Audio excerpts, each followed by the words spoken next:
ખાસ એટલા માટે આભાર. થોડો પડઘો પડે, થોડું મીડ ઓછું કરી એટલા માટે આભાર કે હું અહીંયા આવ્યો ત્યારે મારી અપેક્ષા એવી હતી કે હું એક નવી જગ્યાએ જઈશ અને હિંચકા જોઈશ. સંભળાય છે બરાબર બધા પાછળ સુધી? હા. પણ મને અહીંયા આવીને વધારે મને એટલા માટે આવી કે મેં ખાલી માત્ર સાદા હિંચકા ન જોયા, પણ એવા પણ હિંચકા જોયા જે જીવનમાંથી લગભગ 30-35 વર્ષ પહેલા નીકળી ગયા. એટલે મેં ત્યાં પહેલા એક વડવાઈ જોઈ. એટલે ગામડામાં એની પર લટકીને ઝૂલવાનો એક જે ફન હોય એવો હિંચકો પણ મળ્યો. અને સૌથી વધારે આનંદ ત્યારે આવ્યો ત્યારે એક ટાયર પણ મળ્યું. એટલે એક ટાયર વાળો હિંચકો પણ મળ્યો. એને અત્યારની આપણી જે પણ પોઝિશન સિચ્યુએશન્સ વોટેવર હોય એને અનુરૂપ. But thank you Apurvabhai to take me back to those years. અત્યારે પણ જો હું હિંચકા પર બેઠો છું, કવિતા વાંચવા કરતા પલોઠી વાળીને નાગરાણીની જેમ સોપારી કાતરવાનું મન વધારે અહીંયા થાય છે. પણ સો હિંચકો એ બહુ જ ઇન્ટિગ્રલ પાર્ટ છે મારી પણ લાઈફનો. અનફોર્ચ્યુનેટલી મેં હિંચકા ઉપર કોઈ કવિતાઓ નથી લખી, પણ મોટે ભાગની મારી બધી જ કવિતાઓ મેં હિંચકા ઉપર લખી. સો એ કવિતાઓ હું તમારી સાથે શેર કરું એ પહેલા અનિલ જોશીની એક કવિતા એ and he passed away recently, so it's just apt that we start with that poem or few lines. કે ધણ છૂટ્યાની ઘંટડીઓના ઝાંઝર પહેરી વડલાની વડવાઈ ઝાલીને સાંજ હિંચકા ખાય. કે ધણ છૂટ્યાની ઘંટડીઓના ઝાંઝર પહેરી વડલાની વડવાઈ ઝાલીને સાંજ હિંચકા ખાય ને ઉડતી ધૂળનું થાય વાદળું એવું તે ઘનઘોર કે જાણે ધણની ગાયું કણકણ થઈને ગોરજમાં વિખરાય.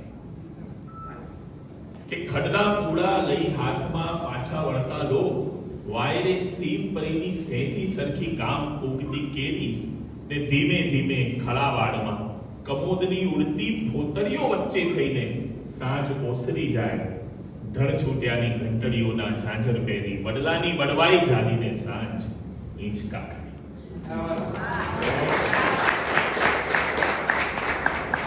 તો અનિલભાઈને યાદ કરીને ઘડિયાળ પર નજર રાખવા માટે ફોન કાઢું છું. તમે તમારા બંધ કરી દેજો થોડી વાર માટે. અને આપણે મેં કીધું એમ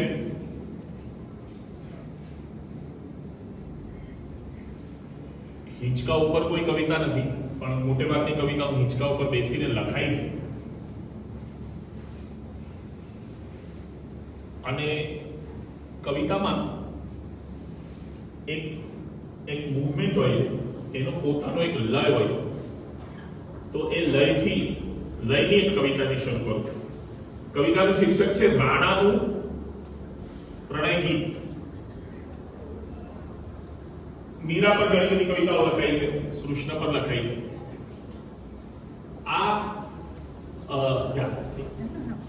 આ મીરાના પતિ રાણાની કૃષ્ણને ફરિયાદ છે, પણ એમાં તમને એની સંવેદનશીલતાનો હિંચકો દેખાય એવી અપેક્ષા છે. કે મારી પટરાણીના ધુમ્મસ જેવા જીવતર ઉપર ઓળો થઈને ઉપસી આવ્યા કાન તમે શા માટે? કે મારી પટરાણીના ધુમ્મસ જેવા જીવતર ઉપર ઓળો થઈને ઉપસી આવ્યા કાન તમે શા માટે? કે મેં તો મારી બંધ આંખમાં મીરા નામે અજવાળાને મ્યાન કર્યું. કે મેં તો મારી બંધ આંખમાં મીરા નામે અજવાળાને કર્યું તું, એને 16 કળાએ શણગારીને રાજમહેલ અજવાળે એક ફરમાન કર્યું તું કે મેવાડી ધરતીની ઉપર જીવ સટોસર રમતા પેલી મશક જોઈને થાતું ચાલો મીરા લગ પહોંચાશે. કે મેવાડી ધરતીની ઉપર જીવ સટોસર રમતા પેલી મશક જોઈને થાતું ચાલો મીરા લગ પહોંચાશે. કે મારા રાજમહેલની સોડમ થઈને પકડાયેલા રાજરાણીના ભરત ભરેલા પાલવ લગ પહોંચાશે. કે મીરા લગ પહોંચેલા મારા મેવાડી રસ્તાઓ આજે વળાંક લઈને સૂંઘે છે બેરાન. હવે શા માટે મારી પટરાણીના ધુમ્મસ જેવા ચિંતન ઉપર ઓળો થઈને ઉપસી આવ્યા કાન? તમે શા માટે? મેં એકવાર બસ મીરા મારી રાહ જોઈને રાજમહેલના કવાડ આડે ઊભી રહી. કે એકવાર બસ મીરા મારી રાહ જોઈને રાજમહેલના કવાડ આડે ઊભી રહી હતી ને પરદેશેથી આરસની એક નંદકુંવરની મૂરત મુજને લાવવાનું કહી ગઈ. કે મારી અંદર પડતા સૂનકારના કમાડ આડે મૂરત થઈને યુગો યુગોથી હું ઊભું છું. કે મારી અંદર પડતા સૂનકારના કમાડ આડે મૂરત થઈને યુગો યુગોથી હું ઊભો છું. કે મારા શમણાઓની હાંભવેલની સાંઢણીઓ પર સવાર થઈને યુગો યુગોથી હું ઊભો છું. ને યુગો યુગોથી મીરા તારા સ્વર્ણ નગરમાં એકલવાઈ ભટકે ભૂલી પાન. નજુ શા માટે મારી પટરાણીના ધુમ્મસ જેવા ચિંતન ઉપર ઓળો થઈને ઉપસી આવ્યા કાન? તમે શા માટે? ને કાન તું એને કહેજે કે મારા રુદિયા પરના શિલાલેખના ભૂસાયેલા અક્ષર એની રાહ જોવે છે. એ કાન તું એને કહેજે મારા રુદિયા પરના શિલાલેખના ભૂસાયેલા અક્ષર એની રાહ જોવે છે. ને મારી માફક કાલિંદીના કાંઠે પેલી રાધા નામે એક અજાણી માધવ તારી રાહ જોવે છે. કે હવે ફરીથી ગોકુળ જઈએ ગોવારણની મટકી ફોડે તો કાન તને હું રાજપાટનો અડધો હિસ્સો આપું. કે હવે ફરીથી ગોકુળ જઈએ ગોવારણની મટકી ફોડે તો કાન તને હું રાજપાટનો અડધો હિસ્સો આપું. કે એની તરસ બીજાની આંખોમાં આ રાણાજીનો કિસ્સો ખોળે તો કાન તને હું રાજપાટનો અડધો હિસ્સો આપું. કે મારી આશાઓની ફૂટેલી મટકીની ઉપર એક જોગણી રાજપાટને ઠોકર મારી ધરી રહી છે ધ્યાન. હજુ શા માટે મારી પટરાણીના ધુમ્મસ જેવા ચિંતન ઉપર ઓળો થઈને ઉપસી આવ્યા કાન? તમે શા માટે?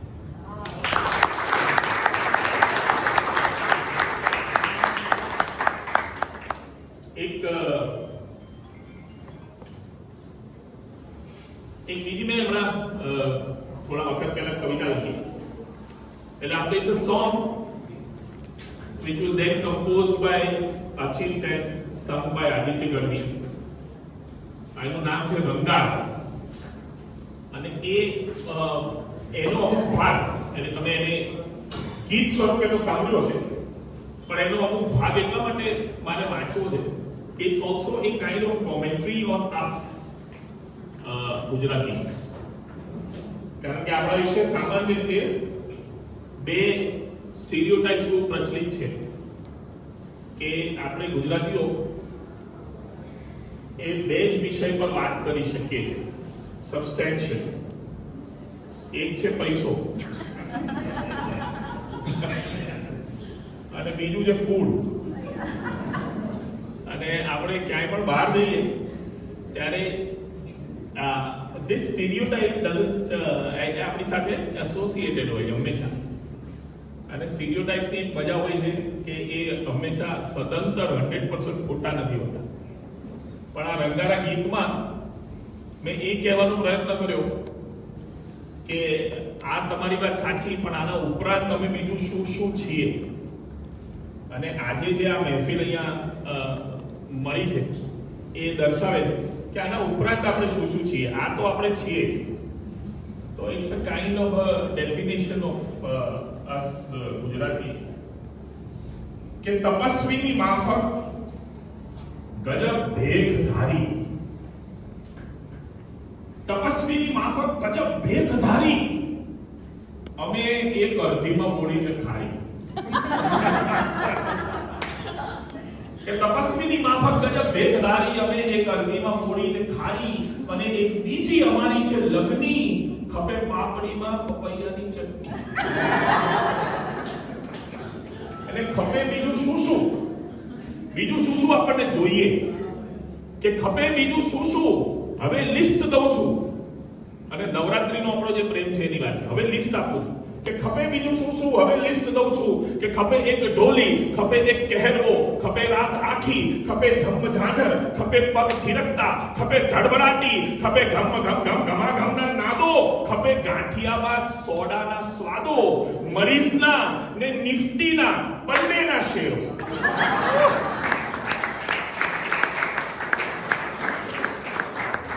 મરીઝના અને નિફ્ટીના બંનેના શેરો અને પાછી મેઘાણી મૂછોની છાયા અને કાગબાપુ અખાભાઈની ચાબુક અને હેમુ કંઠે કહેકતા મયુરો, આ બધાએ રંગો અમારા છે, રંગો અમારી તમારી જ બોલીના રંગો, આ રંગો સમીપે રખે કોરા રહેતા, આ રંગોને ઝીલો થમેલાને રહેતા, આ રંગોથી જાદવ જગાડે છે મહેતા, આ રંગોથી જાદવ જગાડે છે.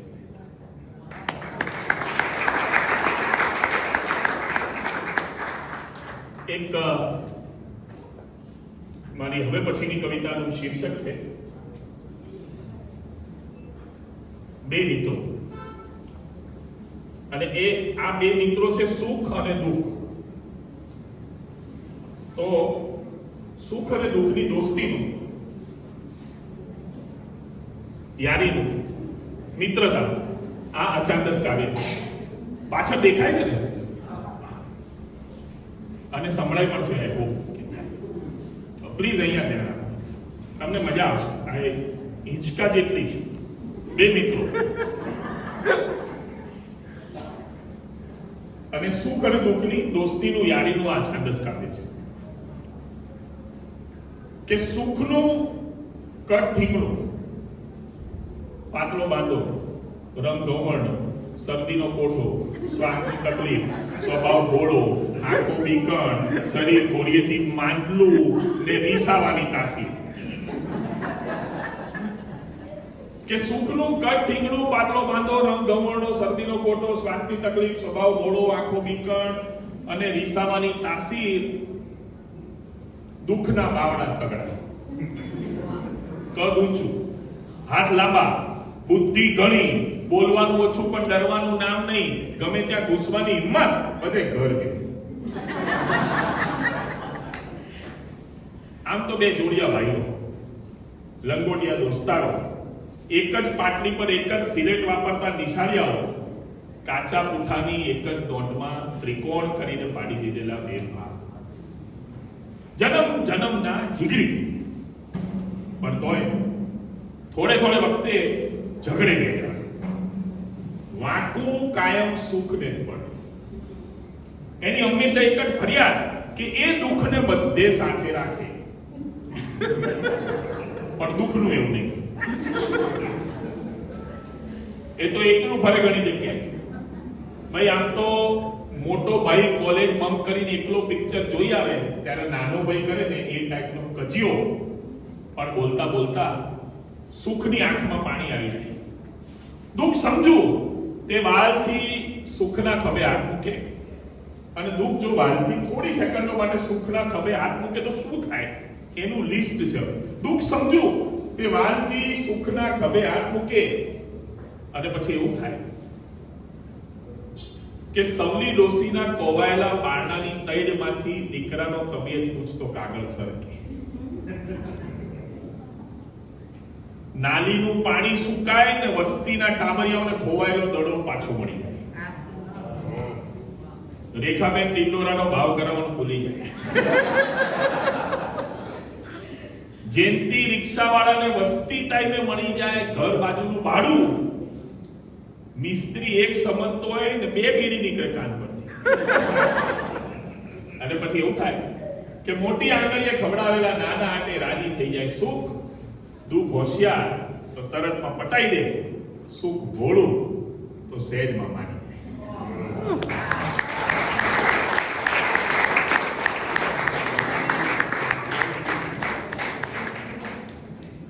Thank you very much. One more time. I can remember what I was about to say. Thank you. Thank you.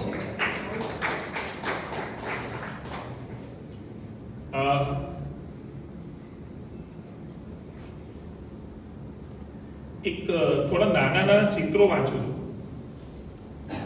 અને આ ચિત્રો છે વાવ, સ્ટેપ 10. પહેલું ચિત્ર કે વાવમાં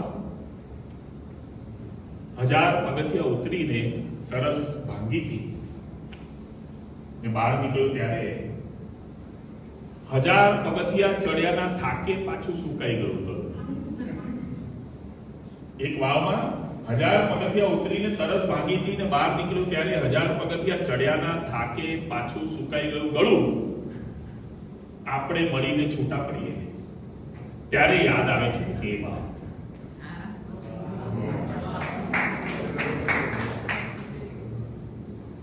બીજું ચિત્ર છે કે છેક નીચેના માળે ઉતરવાની તારે ચિંતા નહીં, ગમે ત્યાંથી બેડું ભરી લે.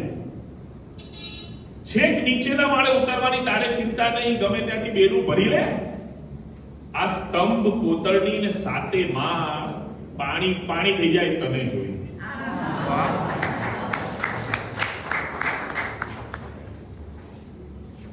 અને હવે કાળ આવશે કે લીલ બાજી ગઈ છે વાવના પાણી પર. ત્રીજું ચિત્ર છે, લીલ બાજી ગઈ છે વાવના પાણી પર.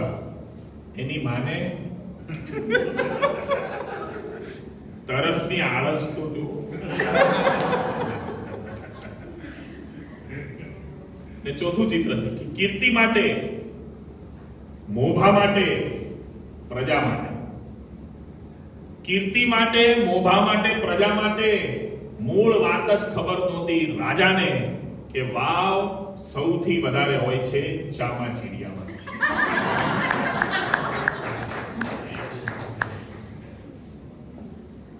હજી એક ચિત્ર કે વાવની બહાર ઉભો રહેતો સોડા લેમન વાળો લારી બંધ રાખીને પત્ની સાથે વાવ જોવા આવ્યો એટલે બધા તરસ્યા રહી ગયા વાવમાં. અને છેલ્લું ચિત્ર કે 401 વર્ષ પહેલા 401 મજૂર રોકીને એક રાજાએ ચણી આપી હતી આ કવિતા.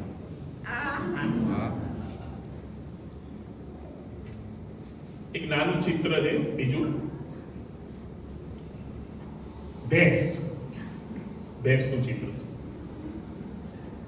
પછી કૂતરું પણ વાંચીશ. તો કે ભેંસ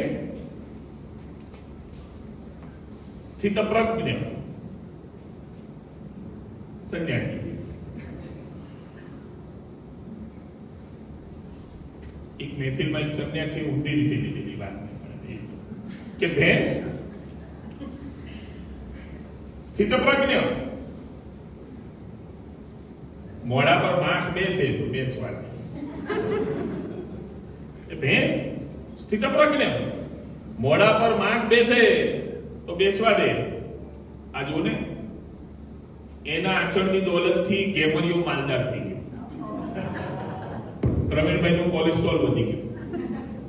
કાનુડાએ મટકી ફોડી, રમાકાકી મેરવર માંગવા આવ્યા, ઓમટેશ્વર નાયા, કુરિયન કિંગ થઈ ગયા ચરોતરના, અશ્વત્થામાએ હટ પકડી પણ ભેંસ ની તો આટલું થયું તો મોઢા પરની માખ. ભાઈ આ માઇક મેં જ કંઈક બગાડ્યું, તમે બધું બરાબર છે, હવે બરાબર છે.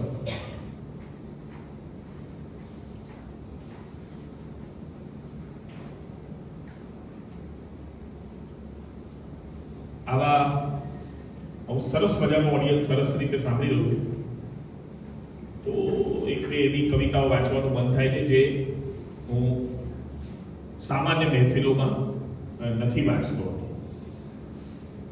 એક કવિતાનું શીર્ષક છે જીવલાનું જીવન કૌંસમાં અંગેનું તત્વજ્ઞાન. અને આ જીવલો એ મજૂર છે અને એનું પણ એક તત્વજ્ઞાન હોય, એની પણ એક ફિલોસોફી હોય છે. તો આ ફિલોસોફી છે એની જે તો કે સર્વ સ્વીકારતી ફિલોસોફી, બધું સ્વીકારી લેવાનું જે આવે. That is the philosophy. કે પેટ હતું તે જભે થઈ, રાત હતી તે પડી. કે પેટ હતું તે જમે થઈ ગયું, રાત હતી તે પડી ને ઊંઘ હતી તે આવી ગઈ ને ફૂટપાથોને જડી. કે પેટ હતું તે જમે થઈ ગયું, રાત હતી તે પડી, ઊંઘ હતી તે આવી ગઈ ને ફૂટપાથોને જડી. કે હાથ હતા તે ભાર ઉચક્યો, શ્વાસ હતા તે હાંભ્યા, બીજે તો ક્યાં જઈને કાઢે, દાજ હતી તે દાજ્યા.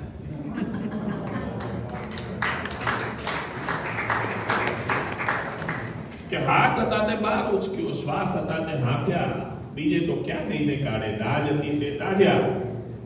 ને લગન હતા તે થયા લગન, ને હતા પોરિયા આયા. કે લગન હતા તે થયા લગન, ને હતા પોરિયા આયા. પેટ હતું તો મળ્યું એમને, હાથ હતા તે લાયા, ને હોઠ હતા તે ગાળ હતી, ને કાન હતા તે લીધી. કે હોઠ હતા તે ગાળ હતી ને કાન હતા તે લીધી. હતો રૂપિયો મળી એવલા, આગ હતી તે પીધી. ને લોહી હતું તે ગયું સુકાઈ, હતા હાડકા થાક્યા, ભીડ હતી તે ભેગી થઈ ગઈ, હતા ખભા તે આપ્યા.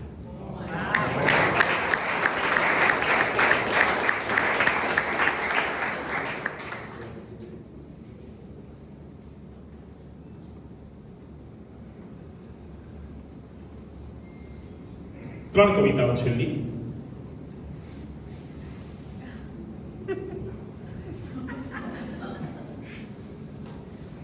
સેલ્સમેન.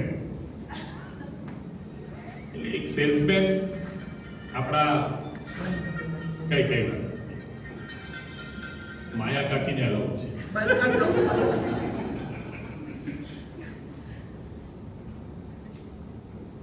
એક સેલ્સમેન આપણા ઘરનો દરવાજો ખખડાવે અને પછી જે થોડી સેકન્ડો ઊભો હોય એ ક્ષણોનો ફોટો પાડવાનો પ્રયત્ન કર્યો.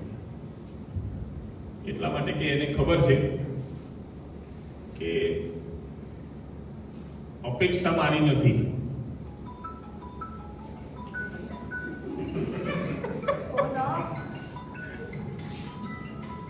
મારો એક તો બહુ કવિતા વાંચું તો અપેક્ષા મારી નથી એવું સેલ્સમેનને ખબર હોય અને નીકળી જ હું એટલે બાકી જે થવાનું હોય એને ખ્યાલ હોય છે પણ છતાંય કેમ ઊભો હોય એની વાત છે કે શી ખબર આ બાળને શું થવાનું, શી ખબર આ બાળને હું શું થવાનો. આ અજાણ્યા સાગ પરની લોહની જાળીની રખતો ટેરવા પર લઈ ઉભેલો ડિંગડોંગ હું કોણ છું ને શું થવાનો છું અહીં. આ બાળકનું શું થઈશ કે શું થવાનો છું અહીં હું કે ક્યાં થઈશ ડિવિડન્ડના એક ચેકની આશા ઉપર પાણી ભરેલું કે થઈશ ગામે ગયેલો રામો પાછો આવી ગયાના હર્ષને લાગેલો ધક્કો. લેણદારોના ડરેલી ક્ષણની મુક્તિ પણ થવું કે થવું ભાઈ કાગળના લખેલી ચીડમાં બમણો વધારો. શી ખબર આ બાળને શું થવાનું ને શી ખબર કેવું હશે આ બાળનું, શી ખબર કેવું હશે આ બાળનું. કઈ કથાનો સાર થઈ ઊભું હશે, ભીતરે શું લઈને બહાર શું ત્યજી દીધું હશે.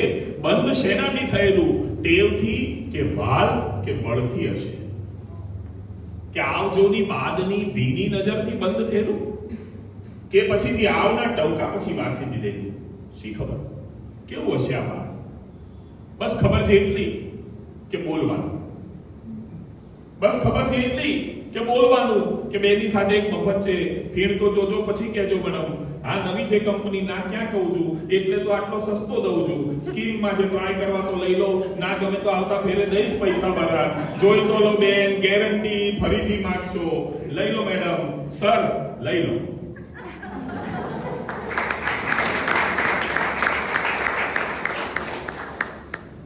લઈ લો કહું છું પણ દઉં છું ક્યાં, ખપે છે એમને તો પછી ક્યાંથી મળે નિસ્બત નજરમાં ને ઈચ્છવાના હોય છે ને આવકારો કે બારણાની પારના નિસ્તેજ એ ચહેરા ઉપરની સહેજ ફિક્કી ચીડને શું પોસવાની. લઈ લો કહું છું પણ દઉં છું ક્યાં, ખપે છે એમને. વાંક ક્યાં છે એમનો કઈ પણ નથી મારો તે. વાંક ક્યાં છે એમનો કઈ પણ નથી મારો તે કે હું સવારે છોડીને જે બહારનું નીકળું છું એ પર રાતના હકથી ટકોરો દઈ શકે આંગળી, એક આજ બીજા દ્વાર પર આખો દિવસ મારું ટકોરા. મારા દરવાજાની અંદર ઉજાળું બહારથી હું પરવા નથી ની ના કરું પરવા કદીએ, ને ફક્ત બોલ્યા કરું કે બેની સાથે એક મફત છે, ભીડ તો જોજો પછી કહેજો મેડમ, વાંક ક્યાં છે એમનો મારો કે ક્યાં છે કોઈ.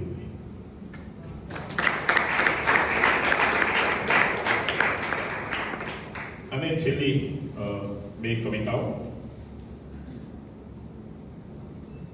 પહેલી કવિતાનું શીર્ષક છે કૂતરું. અને કૂતરું જે થાંભલા પર જે પ્રક્રિયા કરે એ વિષય પર એક ગંભીર કવિતા છે. બેસી લો, મને પાછળ વાળાની ચિંતા થાય છે.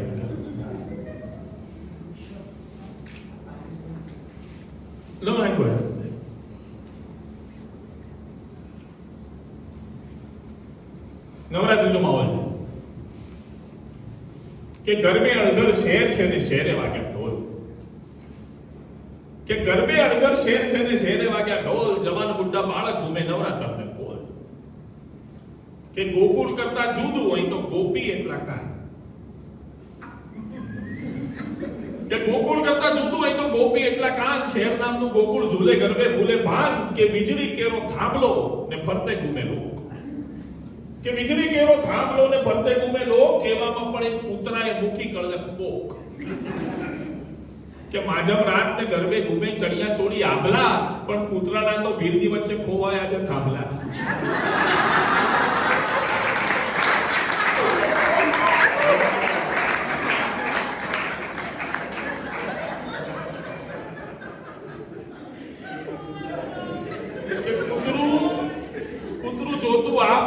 કહે કરમની વાત કે મારા થાંભલા પર તો ઘૂમે સાલો માણસ છે કબજા. ને આ કૂતરું જાણે વણ વરસેલું ધોધમાર વાદળિયું, એ કૂતરું જાણે વણ વરસેલું ધોધમાર વાદળિયું, કે કયા દેવને પૂજે રે ક્યાં ક્યાં બાજે માદળિયું, કે કૂતરાને કૂતરાપણું રોમ રોમ થી ડંખે, કે આ તો કેવી જાત જસાની થાંભલા માટે જંખે.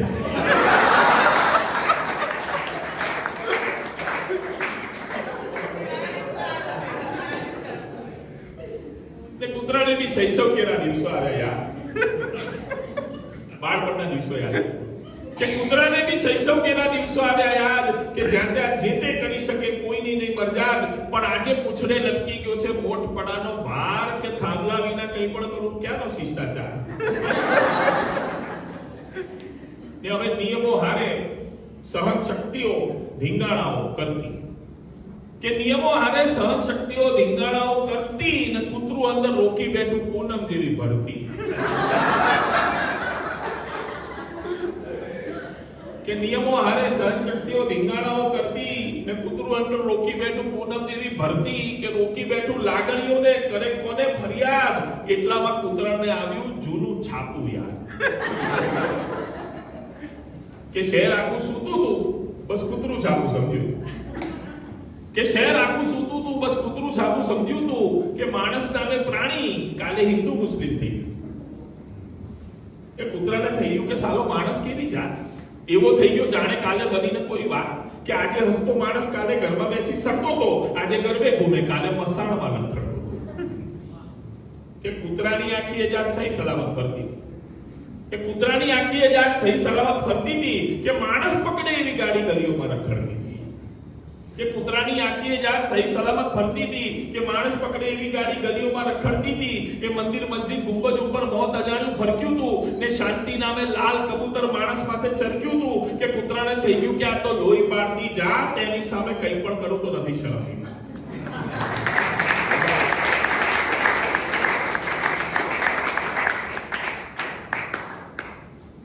ભર ગરબામાં કૂતરું એનું ઊંચું કરતું પગ, કે ભર ગરબામાં કૂતરું એનું ઊંચું કરતું પગ, કે માણસ સામે નહીં સંકોરું શરમ નામની શગ, કે કૂતરાને કૂતરાપણું લાગવા માંડ્યું મીઠું, કે કૂતરાને કૂતરાપણું લાગવા વાળું મીઠું, એવામાં ઓલીપાર અને બીજું કૂતરું દીઠું. હવે કૂતરું ચાટે કૂતરાને ને કરે પ્રેમની વાત કે આપણે ખાલી કૂતરા એ આપણી એક જ જાત.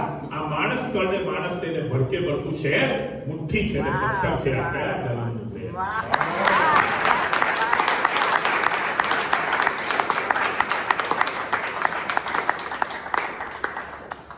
Thank you. અને આજના દિવસની છેલ્લી સેકન્ડ વર્ષ આના પછી મૂળમાં સાહેબ છેલ્લી કરીએ તો વધારે મજા આવશે. અને ભગવાન મહાવીર અને જેઠો ભરવાડ, you always talk to the God, the Almighty, and he, she, it meets you in the form that you be introduced. તો મારો કારણ કે બહુ નજીકનો મિત્ર તુષાર શાહના થોડું સાઉન્ડ ઓછું એ મારું ઓછું કરું. તુષાર શાહ નામનો મારો એક મિત્ર, એ જૈન હોવાને કારણે હું મંદિરો કરતા દેરાસરોમાં બાળપણમાં વધારે ગયો. એ ઈશ્વર સાથેનો એક સંવાદ છે. ભગવાન મહાવીર સંભળાય છે ને બરાબર એ બહુ ઓછું કરે છે.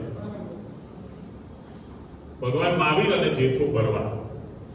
એટલે મહાવીર ભગવાન તપમાં હોય છે ને આપણને ખબર છે આ વાર્તા કે એક ગોવાળીઓ આવે છે ને કહે છે કે મારી બધી ગાયો ભેંસો સાચવ. એટલે ભગવાન તપમાં હોય છે એટલે ખ્યાલ નથી રહેતો. પેલો અડધો પોણો કલાક પછી પાછો આવે છે ભરવાડ, ત્યારે એની ગાયો ભેંસો જતી રહ્યો. ડોબું કહેવાય ગાયોનું જે ધણ હોય ટોળું હોય એને ડોબું કહેવાય.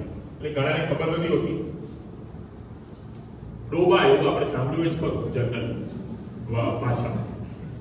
એટલે હવે કોઈ કહે તો એનો અર્થ આ થાય છે. આ તો ચોખવટ કરી પણ એ જતું રહ્યું. એટલે અકળાય છે ને મહાવીર ભગવાનના કાનમાં ખીલા ઠોકે. પણ ભગવાન તો ભગવાન છે તેમ છતાં એ નિશ્ચલ રહે છે.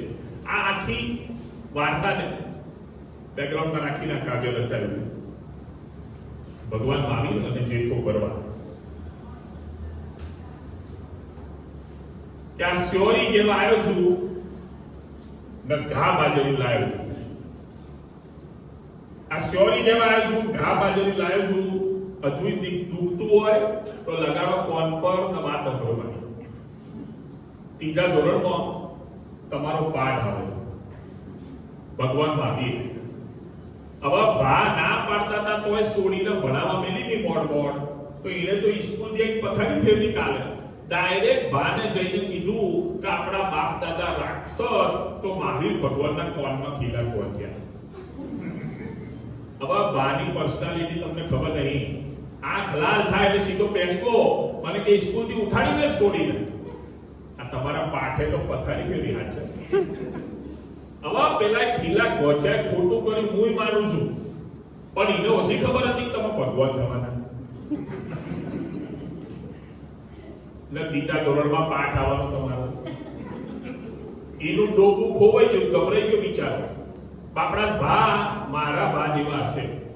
આ મારાથી ચંદી ખોવાઈ જતી ને તો ભાઈએ ભીખ જોડે ઘોડું ભટકાઈ બારી કરી લીધી ઘરમાં. તો પેલાનું તો આખું ડોબું જ્યું તમારે લીધે દિમાગ તપ્યો હશે ધોચી દીધા ખીલા ના વાકીનો જી હાડી 17 વાત થયો પણ થોડો વખત તમારો ખરો કે નહીં. આવો બચારો ચોક જો તો 2 મિનિટ આંસુ ફાડી દીનું ડોબું આંચવી લીધું હોત તો શું તમે ભગવાન ના થાય? તમાર તપ તૂટી જાય.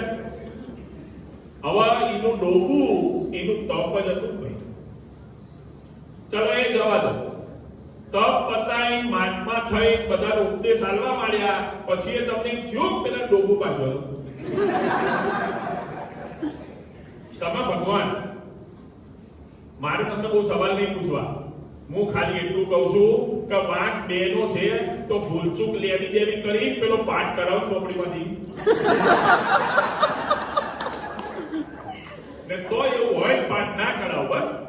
ખાલી એક લીટી ઉમેરાઈ દો એમાં કે પેલો ગોવાળિયો આવ્યો તો સ્યોરી કહી ગયો છે એટલે ગા બાજરી દઈ.